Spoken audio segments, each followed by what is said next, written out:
তার অন্যতম উদ্যোক্তা ছিল শহীদ মীর কাসেম আলী। বিগত ফ্যাসিবাদী সময়ে বাংলাদেশে সংবাদ মাধ্যমগুলোকে আমরা দেখতে পেয়েছি একটা প্রপাগান্ডা টুল হিসাবে।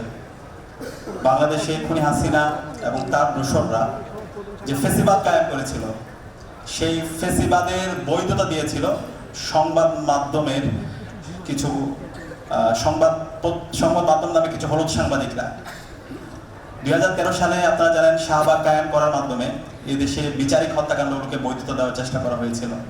গুম, খুন, আয়নাগর সব হত্যাকাণ্ড এবং অবৈধ নির্বাচনকে বৈধ দেওয়ার চেষ্টা করা হয়েছিল। এবং এই ফ্যাসিবাদী সময়ে যে পত্রিকাগুলো তাদের শির দ্বারা উঁচু রেখেছে, সত্যকে সত্য বলেছে, অন্যায়ের প্রতিবাদ করেছে, জাতির কাছে সত্য এবং বস্তুনিষ্ঠ সংবাদ প্রচার করেছে, তার মধ্যে অন্যতম ছিল দিগন্ত পত্রিকা, নয়া দিগন্ত পত্রিকা। এবং খুনি হাসিনা সেখানে চক্ষুশীল হয়েছিল নয়া দিগন্ত পত্রিকা, দিগন্ত কর্পোরেশন।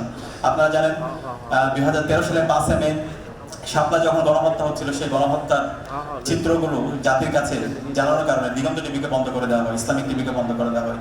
এবং সে তারপর থেকে নয়া দিগন্ত পত্রিকাকে মার্জিনালাইজ করা হয়।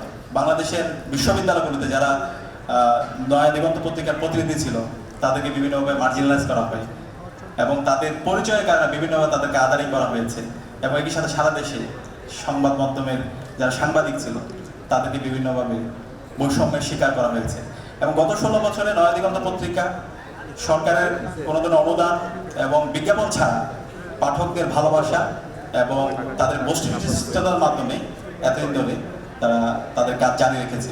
এবং জুলাই বিপ্লবের সময়ে আমরা যখন দেখতে পেয়েছি আমাদের এই যৌক্তিক আন্দোলন, ন্যায্য আন্দোলন যখন আমরা করছিলাম, তখন এই আন্দোলনকে বিভিন্নভাবে ফ্রেমিং এবং ট্যাগিং করার চেষ্টা করা হয়েছিল। যখন ইন্টারনেট ব্ল্যাক আউট ছিল, কারফিউ জারি অবস্থা ছিল, তখন ছাত্র জনতার এই বিপ্লবকে ভিন্ন খাতে নিয়ে যাওয়ার জন্য আমরা সংবাদ মাধ্যমের অপসাংবাদিকতা দেখতে পেয়েছি। সেই সময় আমরা নয়া দিগন্ত পত্রিকার বলিষ্ঠ অবস্থান দেখতে পেয়েছি। সত্যকে সত্য বলেছে, অন্যায়ের প্রতিবাদ করেছে। এবং জুলাই বিপ্লব পরবর্তী 1 বছর জুড়ে আমরা নয়া দিগন্ত পত্রিকার দায়িত্বশীল আচরণ দেখতে পাচ্ছি। আমরা আশা করব বিপ্লব পরবর্তী শহীদদের যে আকাঙ্ক্ষা, বৈষম্যহীন ইনসাফ ভিত্তিক বাংলাদেশ বিনির্মাণ, সেই লক্ষ্যকে সামনে রেখে ছাত্র জনতার যে প্রত্যাশা, সেই আকাঙ্ক্ষাকে সাথে নিয়ে নয়া দিগন্ত পত্রিকা নতুন দিনের যাত্রা উন্মোচন করবে। এবং সেই যাত্রায় আমরা ঢাকা বিশ্ববিদ্যালয় কেন্দ্রীয় ছাত্র সংঘ ডাকসু সহ দেশের আপামর ছাত্র জনতা নয়া দিগন্ত পত্রিকার সাথে থাকবে।